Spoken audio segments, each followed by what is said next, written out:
Cyrus McGoldrick, an organizer for Islamic Movement for Justice. Cyrus, thanks for being here. I take it that you strongly believe the killing of these 3 students is in fact an act of terrorism, or no? Yes. Categorically, yes. I do agree with my friend and colleague Linda Sarsour, but for slightly different reasons. I don't think that terrorism, by definition, has a political or religious backing necessarily, because much violence does, but it's violence that targets civilians.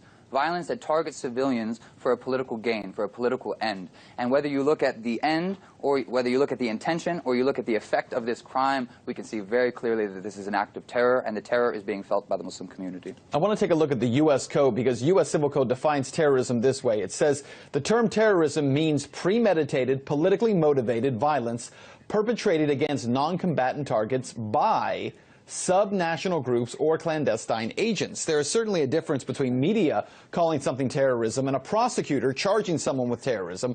Under that definition, in terms of a prosecutor's position, this may not be terrorism. But on the other hand, we have the case of Eric Frayne, the man who was accused of opening fire on the Pennsylvania State Police barracks. He admitted to killing a trooper because he says he was dissatisfied with government and wanted to wake up people. He was charged with 2 counts of terrorism. Again, would not necessarily fit under the legal code that I just read. So is the charge of terrorism so subjective now that it no longer carries any real clear definition?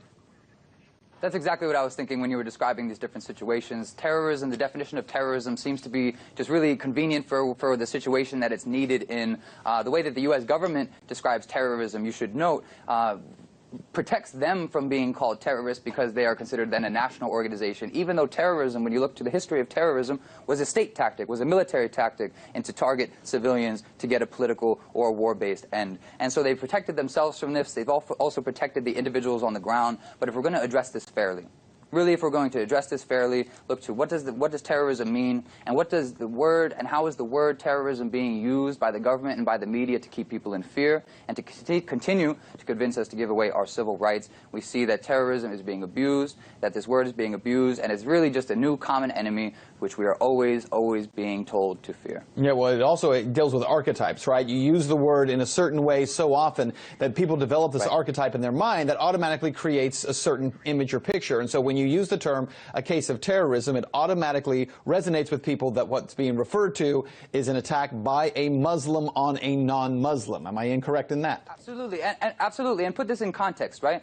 These aren't just 3 individuals, 3 young brothers and sisters that were mourning here in North Carolina, but we're looking at a Muslim who was shot and killed through his door in just this past week, just the day before that same North Carolina attack in Canada. We're looking at a Muslim being run over by a car in a confirmed hate crime, in a confirmed bias attack in Kansas City just last month, in December. We're looking at now 2 mosques being attacked, one with a building being burned to the ground. We have news anchors going on the media saying, kill them all, kill them all. Like, really, this isn't a country that many of us recognize. This isn't a country that many of us would like to look at and to be a part of. But we are working together. You know, the community is really looking at our allies. We're working together across communities of color, across other oppressed communities, minority communities here in the United States and around the world. And we're saying, how do we change this for the better? How do we really make an impact and make sure that this doesn't happen to us again and this doesn't happen to anyone? I want to talk to you very quickly, about 90 seconds left, about these cases of these 2 different Muslim schools, one of which was burned down in Texas, arson suspected there, the others in Rhode Island, where the school was vandalized and degrading comments spray painted on the building, including comments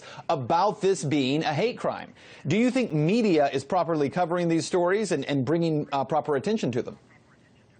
Yeah, I think so, some of the grassroots swell, I think, put the pressure on the media in terms of the North Carolina case, and so many of the mainstream media outlets, even if they didn't do it very well, did step up to cover those cases. But we have seen minimal, if absolutely no coverage, maybe no coverage whatsoever, really, of Texas, of Rhode Island, of Canada, of Kansas. Really, these are local stories, it seems, and unless the Muslim mainstream, unless Muslim lay people, are taking to social media or taking to the internet or are calling media outlets directly, these things just aren't being covered.